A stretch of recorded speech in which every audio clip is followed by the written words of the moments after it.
¿Cómo estás, Miguel? Hola David, encantado de estar aquí en tu programa, este Misterio 51, que bueno, hacía tiempo que no me pasaba, pero genial, siempre es bueno pasar con los amigos y hablar de temas que nos gustan. Temas muy interesantes en los que tú has ido ampliando muchísimas cosas y justamente me surgía a mí el milagro, ¿no? O las prisas de hablar de este tema para este primer programa de la novena temporada. Y lo primero, agradecerte, Miguel, este atropello porque ha sido todo muy rápido. No tengo miedo a la muerte. Nuevo libro, nueva aventura escrita. Cuéntanos un poquito, ya lo presentaremos como Dios manda más adelante, pero cuéntanos brevemente un poquito el contenido, cómo has llegado de nuevo a tocar este tema tan profundo. Bueno, una experiencia, unas investigaciones de muchos años. He retomado de nuevo todas esas investigaciones que tenía, nuevas que he realizado y que realmente he intentado escudriñar lo que hay en ese elemento de la muerte, de la perimuerte, del tránsito, que yo creo que muchas veces se tiene excesivo miedo, terror, pavor. Y el nombre del título es porque cuando uno experimenta, como en mi caso, una ECM, te das cuenta de que algo cambia en tu vida. Y una cosa muy importante que ha cambiado en la mía y de muchísimas personas que han tenido experiencias cercanas a la muerte es el anular ese miedo al fallecimiento. Evidentemente, el tránsito, como quiere que ocurra, evidentemente ahí siempre puede estar. Pero el miedo a lo que pueda haber después de abrir ese último velo, de traspasar ese último velo, ha desaparecido. Realmente, el subtítulo del libro, yo creo que dice todo lo que he querido o lo que intento aportar en el libro, descubriendo el velo del más allá, el velo de la vida, el velo de la muerte. Hay una fina línea que une esos dos elementos que parece que somos inmortales, pero por desgracia no lo somos. Y hay que decir que lo único que tenemos asegurado cuando nacemos es que vamos a fallecer.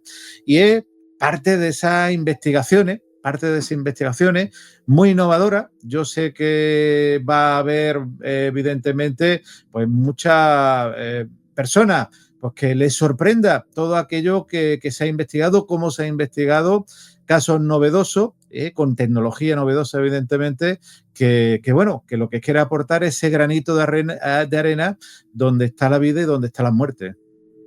Hemos visto en muchas ocasiones en Cuarto Milenio hacer pruebas de estas en parapsicología y demás, en aislamientos con el casco, tomando mediciones del cerebro, de cómo interpreta. Pero claro, tú has estado ya en estas circunstancias y ¿qué pasa con el cerebro?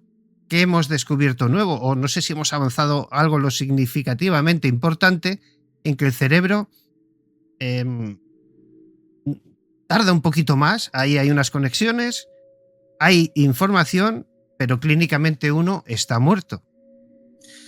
Bueno, yo iría más para allá. Fíjate las investigaciones que yo planteo en el libro y la expongo.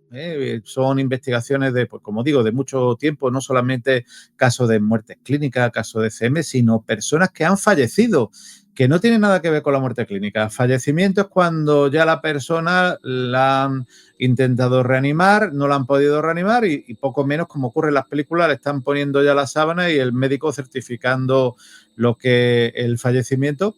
Pues cuento algunos casos donde su cerebro, un cerebro afuncionante, sigue estando ahí, el cuerpo ahí, pero la conciencia se encuentra fuera, la conciencia se encuentra activa, por lo cual imagínate qué revolución en un cerebro que teóricamente es el centro para algunos de nuestra conciencia. Te das cuenta y puedes demostrar de que no es así, que aún no funcionando el cerebro, la conciencia perdura y persiste. Había determinadas...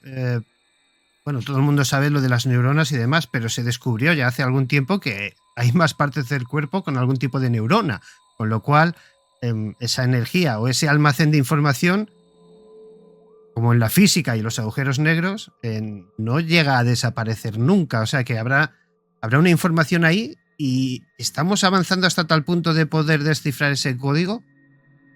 Claro, hay que ir como en una escalera, escalón a escalón, intentando conocer. Sabemos, como bien dice, pues que el corazón, el intestino, e incluso las glándulas suprarrenales, pues tienen una serie de neuronas que pueden servir como almacenamiento y también como sistemas de información. Nuestro cuerpo está recorrido por todo el doquier, por ese tipo de células descubierta o por lo menos descrita por primera vez por don Santiago Ramón y Cajal, nuestro premio Nobel de Medicina, y también posteriormente otros investigadores muy importantes como fue Golgi, y quedan muchísimas incógnitas a realizar.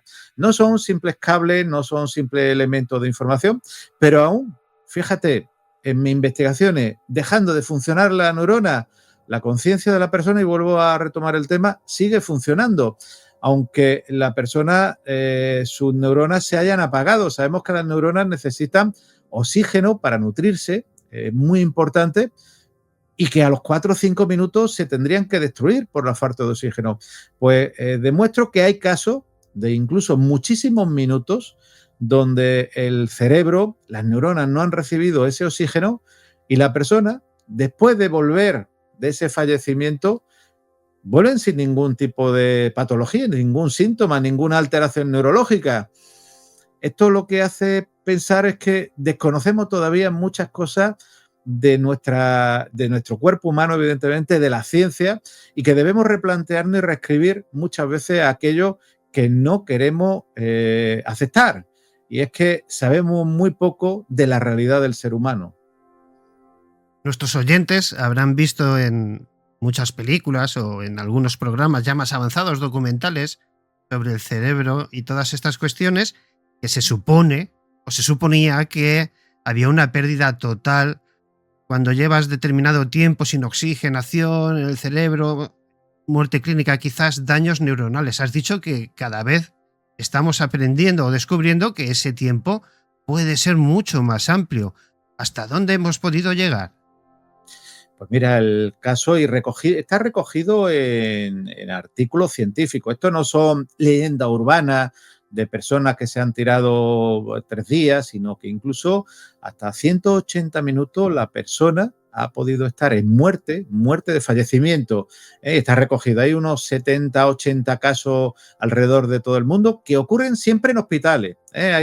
Importante, ocurren en hospitales, y que de hecho uno de los casos que yo recojo ocurrió hace pues unos 70 años en un hospital donde la persona estuvo fallecida durante unos cuantos minutos, 10, 15, 20 minutos, pero el caso, ya digo, más extenso recogido con bibliografía son 180 minutos. Posiblemente hay otros casos de los que se ha hablado, de los que tenemos constancia, pero no tenemos constatación, que incluso pueden ser algún día. Pero claro, al no tener esa constatación no podemos afirmarlo. Esto sí, esto se puede coger, buscar, estudiar e investigar. Los casos están ahí y están para mostrarlo. Lo que pasa que ese tipo de información, David y oyente de Misterio 51, que no interesa pues estar en la cátedra antigua de decir, cuando se te para el corazón te has muerto, adiós, muy buena. Si hace una RCP, estupendo. Si el cerebro no funciona, no hay conciencia. Médicamente, muy cómodo. Realmente, algo muy diferente. Hablaba el doctor Segarra, que luego pondremos un corte suyo, de que él hasta que no se... Él dice que jubilado no, que senior. Hasta que no se ha hecho senior, no ha podido hablar libremente de estas cuestiones. Pero Miguel, tú y yo nos conocemos hace mucho, estamos en 2025. ¿Todavía seguimos en ese mundo ortodoxo, cientifista, donde el ego del médico dice, no, esto no? Yo creo que ya deberíamos de tener más... Porque claro, hablas de 180 minutos. Yo no me quiero ni imaginar ese médico que ande por allí, ese cirujano, el que sea, y se encuentre esa resucitación y encima sin daños neurológicos. No sé qué puede pasar por la cabeza de un profesional de ese tipo y por qué no se está profundizando ya de una manera abierta. Claro, se está intentando investigar por muchísimas personas, por muchísimos científicos, qué es lo que ocurre en ese momento. Es un momento entre que la vida y la muerte, difícil de definir, pero que cada vez podemos investigar más abiertamente. Eh, Hay que decir que los estamentos científicos, igual que en otro elemento, como pueda ser la historia, el tener que reescribir los conceptos que uno tiene y que lo has dado como dogma, hay que decir que los dogmas no solamente son de la Iglesia, sino que existen dogmas científicos, dogmas históricos, y esos dogmas son muy difíciles de romper. Fíjate lo que le pasó, por ejemplo, a Galileo Galilei, por decir que el Sol era el centro de nuestro sistema solar. Pues no lo quemaron porque era amigo del Papa, digo, en aquella época, pero hoy en día, pues también hay ciertas presiones porque la persona pueda echar ese paso adelante e investigar. De todas formas, cada vez se está investigando más. Yo en mi libro No tengo miedo a la muerte presento investigaciones muy punteras que se están haciendo incluso hasta en nuestro país, donde realmente estamos intentando ver qué es lo que sucede en esos momentos, qué es lo que sucede en esas personas, incluso investigaciones alrededor de todo el mundo, donde el tema de la conciencia no es tan simple como te mueres, pierdes la conciencia, adiós, muy buena, y ya pues te entierran, te queman o lo que sea, sino que es completamente diferente. Sabemos que ocurren muchas cosas que todavía no sabemos explicar, pero sí es verdad que hay una cierta presión. Yo la sufrí en mi momento, ya hace muchos años, pues que no había un criterio aceptado, pues que alguien investigase en un hospital público el fenómeno de la experiencia cercana a la muerte, pero muchísimas personas han sufrido estas presiones. Hoy en día se puede investigar de forma más abierta, pero aún así, romper los dogmas científicos son muy complicados. Es absolutamente un tema apasionante que cuando tengamos el libro en nuestras manos desarrollaremos más. Tengo una duda existencial. Hemos hablado muchas veces a lo largo de estos años de este tipo de cuestiones, pero ¿esto puede abrir quizás una nueva puerta a la reencarnación? Claro, si tú lees los libros de Stevenson, de Ian Stevenson, uno de los, bueno, yo creo, mayores investigadores sobre el fenómeno de la reencarnación, que fue director del Departamento de Psiquiatría de Virginia, pues te das cuenta que al investigar el 2000, 3000 casos de reencarnación, pues evidentemente encontró indicios. Encontrar indicios no significa encontrar pruebas. De hecho, él dejó un elemento, una prueba con un armario y un cerrojo para si alguien se reencarnaba y era él, que se reencarnaba años posteriores, podría verlo. Todavía no está abierto, pero eso no significa que realmente el fenómeno de la reencarnación pueda o no existir. Como digo, hay indicios y se abre elementos muy interesantes, porque claro, si existe la reencarnación es que existe una vida después de la vida. Son elementos imbricados que evidentemente Tucker, que la persona que ha acogido ese testigo de investigación, que realmente te encuentras casos sorprendentes como una persona de 100 y algo ítems es capaz, o 102, 103 ítems, es capaz de acertar 90 y tanto. Eso en un examen sería un sobresaliente casi matrícula de honor. Muchas veces más de las cosas que nosotros podemos recordar de nuestra vida. Claro, son indicios. Lo vamos a dejar ahí, pero lo investigamos y a mí es un tema que me encanta porque también me he encontrado algún caso similar y que lo planteo en el libro. Es un tema muy interesante. 3-4 minutitos más y nos vamos, porque de nuevo agradecerle a Miguel el atropello. Le he mandado un mensaje y como siempre me ha dicho que sí. Venga, lo hacemos en un momento. Esto afecta directamente al pensamiento humano, da igual que sea moderno o antiguo, porque todavía estamos como muy sometidos al asunto de la religión, este tipo de dogmas. Según avanzamos en esto, y ojo que, por ejemplo, en el caso de casi todas las religiones hoy, hay científicos, hay médicos, hay investigadores, astrofísicos. ¿Cómo casa esto con la religión, Miguel? Porque al final se termina encontrando de frente y no creo que las conclusiones sean todavía muy positivas. Bueno, hay que decir que, por ejemplo, la religión cristiana, muy preponderante en España, hasta, bueno, a los inicios de su creación, creía en la reencarnación. No me recuerdo si era el Concilio de Nicea, bueno, ahí no me quiero meter en un pantanal, que alguien me diga. Después dijeron que no existía. Las religiones, evidentemente, son creencias respetables. Te das cuenta que al final prácticamente dicen lo mismo, incluso unas se basan en otras, las principales, pero a fin de cuentas son creencias. Yo las respeto a todas y cada una de ellas. Pero evidentemente cada persona puede creer en lo que sea. En mi caso, en el caso científico, no estamos hablando de creencias, estamos hablando de pruebas, indicios, investigaciones, experiencias, experimentos que puedan encontrar respuestas a dudas que tenemos. Entonces, claro, religión y ciencia pueden ir unidas. Evidentemente, si una tolera a la otra y la otra tolera al uno, ¿por qué no? Evidentemente. En el momento que alguien se vuelve totalmente brutal hacia uno o hacia otro, evidentemente lo que ocurre, el ser humano, desgraciadamente, hemos encontrado que no hay muchas veces concordancia. Pero bueno, teniendo respeto, la religión, de hecho incluso distintas religiones se van avanzando y lo que ayer era pecado, hoy ya no lo es. Claro. Y lo que mañana es imposible en esa religión, mañana no lo es. Donde existía un lugar donde se encontraban las almas perdidas, ya no existe. Claro, van evolucionando, pero no tienen por qué ser enemigas. Pueden ser complementarias porque la creencia del ser humano es libre y personal. El tema de las creencias es que es increíble, porque entre creencias, mente colectiva, se puede montar una fiesta bastante peligrosa. Un día hablaremos también del tema de la mente colectiva, porque cuando nos juntamos se une ahí, no sé si será frecuencia, energía o qué, Miguel, pero se toman decisiones a veces que van en contra de la humanidad. Pero en este caso, me gustaría plantearte una pregunta.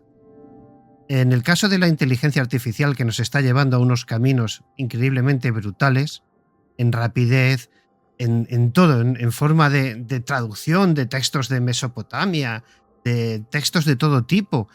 Pero claro, en la medicina va a ser algo absolutamente pues como el que inventó la rueda, prácticamente. Va a ser un salto increíble, pero ¿cómo casa todo esto con estos nuevos sistemas, Elon Musk y compañía, de esos chips que se van a ir acoplando a nuestro cerebro, que yo entiendo que primero nos ayudarán con enfermedades, luego ampliarán nuestra forma de entendimiento y al final quizás podremos salvar la conciencia gracias a la ayuda, no sé si de estos microchips o de la inteligencia artificial?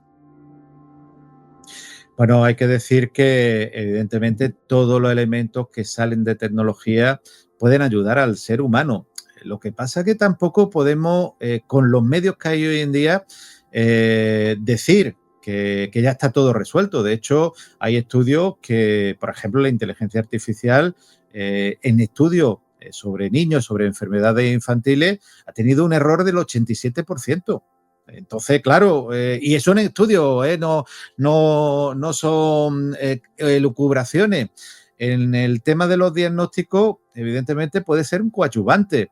Hoy en día, la técnica, evidentemente, pues, nos va aportando elementos, pero dejar a la técnica hoy por hoy que diagnostique, por ejemplo, o que indique tratamiento, pues hay casos incluso personas que han sufrido ictus severos porque en vez de no quería tomar cloruro sódico, le demandó clorocálcico y entonces pues prácticamente lo envenenó, hablando de la inteligencia artificial. Incluso casos de personas pues que se meten en los distintas inteligencias artificiales. No voy a generalizar en ninguna, pero que lo utiliza como psicólogo, como psiquiatra, como médico de cabecera. Y hay que decir que la inteligencia artificial, como bien sabe, tiene información de tratados, de revistas, pero también en Internet hay muchas cosas que son erróneas. Entonces, claro, un error de diagnóstico en una persona, porque no sepa introducirle incluso los datos, pues me pasa esto, o diferenciar una pápula de una mácula de una púrpura, por ejemplo. Fíjate, 3 cosas que son manchas en la piel. Claro, un dolor de cabeza, ¿cómo tú defines un dolor de cabeza o una sensación de dolor? La máquina, hoy por hoy, yo creo que nos van a ayudar. Evidentemente, creo que va a ser muy importante, que debemos mirar hacia ella y que debemos dejarnos ayudar de ella, pero que también tenemos que tener la precaución de no pensar que hoy por hoy una inteligencia artificial es capaz de hacer absolutamente todo. Porque claro, el error humano existe, pero el error en la máquina, en este caso, en la información de la máquina, existe. Y hay que decir que la máquina, la inteligencia artificial, va aprendiendo de sus errores, pero los comete. Entonces, claro, en el tema de la medicina ya se intentó hace muchísimos años el meter todos los datos de medicina interna en los años 70, fíjate que te estoy hablando, y era muy fácil. Si te duele la cabeza, tiene tal síntoma, salía al final un diagnóstico. El error es grande. E incluso los tratamientos hay que tener en cuenta muchas veces la edad de la persona, la etnia, el género, las posibles alergias, las posibles intolerancias, los efectos concomitantes. Son elementos muy complejos que evidentemente que la inteligencia artificial va a poder resolver con el futuro. Yo estoy, cuando dicen, ¿podremos llegar a las estrellas? Pues por supuesto que se podrá llegar. ¿Dentro de 5 años? No. Posiblemente pasarán muchos años. Pues en el tema, por ejemplo, de la sanidad, pasarán años porque ese tutorial que necesita todavía, ese aprendizaje, estará. ¿Que nos podrán ayudar? Por ejemplo, en una radiología al diagnóstico. Sí, pero si resulta que la radiología, como se ha demostrado, en caso de que la técnica radiológica sea muy pobre o sea de muy mala calidad, la inteligencia artificial ha cometido una serie de errores muy graves, porque estamos hablando pues de diagnosticar una neumonía cuando no la hay, o de diagnosticar un cáncer cuando no la hay, o al revés. Entonces, que eso le puede pasar a una persona también, evidentemente, pero la persona, cuando alguien se sienta delante tuya, no es solamente lo que te dice la persona, sino lo que no te dice. Esa frase que decía House, everybody lies, todo el mundo miente, no sé si lleva razón, pero muchas veces la persona, por miedo, por pudor, oculta ciertos elementos. Incluso, por ejemplo, la inteligencia artificial, el color de la cara de alguien, el color de la piel de alguien te puede dar ya el diagnóstico, o cómo pone el cuello. Ahí, por ejemplo, imaginaros que hay una persona pues, que llega y tiene el cuello doblado, y resulta que pues, ha tenido una infección de amígdala. Puede ser un llamado síndrome de Gleiser. ¿Cómo lo diagnostica la máquina? Porque a lo mejor le hacen una resonancia o un escáner y todavía no ha aparecido esa infección. Claro, todo eso lo tienen que resolver. ¿Qué puede ser? Pues claro que sí. Aquí no vamos a ser dogmáticos y decir, no, el ser humano es el único que va a poder. Que ahora mismo, evidentemente, tenemos que ir de la mano y, de hecho, nos puede ayudar en muchas cosas. Y eso tenemos que aprovechar. David, yo creo que tanto los que niegan que la inteligencia artificial sirva, como los que estén totalmente a favor, que hoy en día la inteligencia artificial puede hacer todo, yo creo que estoy en un punto intermedio de que nos podemos ayudar de ella en todo lo positivo, pero ojo, hoy por hoy en la medicina, hasta donde yo sé, que tiene que tener una supervisión humana. Pues poco más. Me queda una duda sobre el tema de la preservación de la conciencia, porque cuando hemos hablado de clonación siempre hemos dicho, bueno, si clonamos un cuerpo, pero no tiene esas experiencias de vida, pero estamos llegando a unos límites que ¿crees que en algún momento podremos preservar la conciencia o experiencias a nivel energético o de información, de datos que están en esas neuronas de un ser humano? Mira, Dmitry Pskov hace mucho, ya unos años, 10, 12, 15 años, hizo el proyecto 2045, que decía que nuestra conciencia iba a estar en una máquina. La verdad es que yo ya no sé por dónde va ese proyecto, pero la idea está. Imagínate que ya hay, por ejemplo, estudios en Japón para poder captar nuestros sueños. Como tú bien has dicho, el Neuralink está ahora unos sensores donde pacientes con ELA, con una enfermedad terrible, son capaces de escribir en un ordenador. Pero es que la idea es captar los pensamientos. Si tú puedes captar los pensamientos, evidentemente puedes captar la memoria y puedes captar todo aquello de la persona. ¿Se podrá hacer? Pues probable. Yo siempre estoy abierto de que el ser humano va evolucionando. Si le dijese a mi abuela simplemente, que nació en 1890, lo digo mucho, que yo podía tener una máquina en la mano que puedo llamar por teléfono, que ella lo conocía, pero que puedo ver un aparato que es la televisión, pero que puedo hablar con la otra parte del mundo, que podemos hacer esto que estamos haciendo ahora, que estamos a más de 500 kilómetros, pues me diría que no, que me diría la barbaridad que siempre decía ella y que no.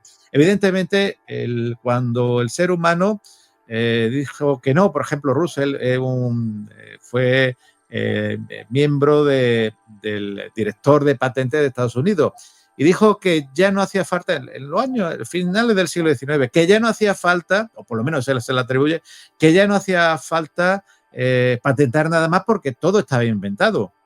¿Qué opináis vosotros, amigos de Misterio 51 y David? ¿Estaba todo inventado en el finales del siglo XIX? Pues lo mismo. Ni lo estaba ni lo estará. O sea, estamos no, ni lo estará. Nos sorprende día a día, nos sorprende, ¿verdad? Que damos grandes pasos.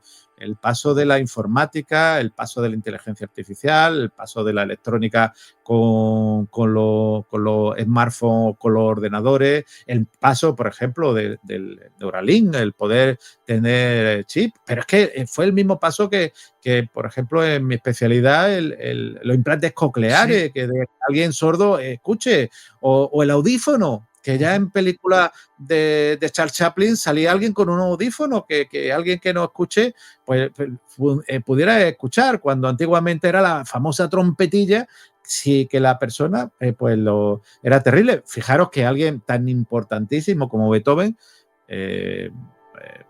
vivió y murió sordo. Fíjate, alguien que componía música, qué cosa más terrible. Goya también se quedó sordo. Pues imagínate, por ejemplo, simplemente un implante coclear, si se pudiera haber hecho, si la patología lo permitía, o un audífono, ¿cómo puede cambiar la vista? Un tratamiento, por ejemplo, quirúrgico de un implante de la córnea, o simplemente las lentes retrooculares que se pone cuando alguien tiene una catarata. Eso tan simple que hoy en día, bueno, me voy a poner voy a operar de catarata, que es como el que va al supermercado y ya está. Eso hace unos años era imposible.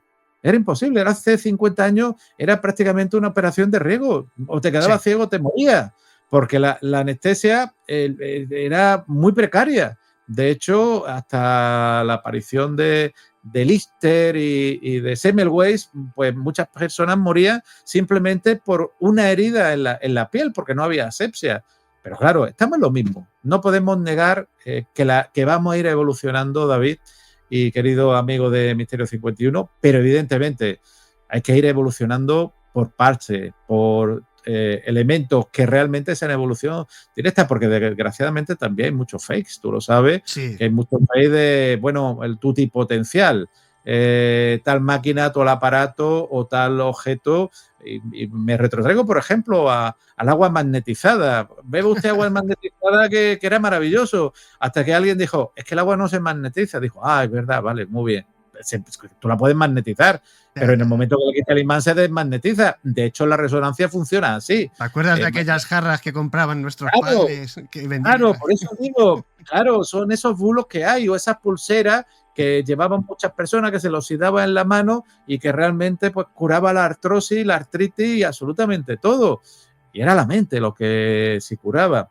Pero evidentemente es verdad que tenemos muchos avances hoy en día, ya digo, simplemente estos que estamos haciendo. Hace 20 años era complicado, pero hace 50 años solamente estaba en manos de grandes empresas o del ejército.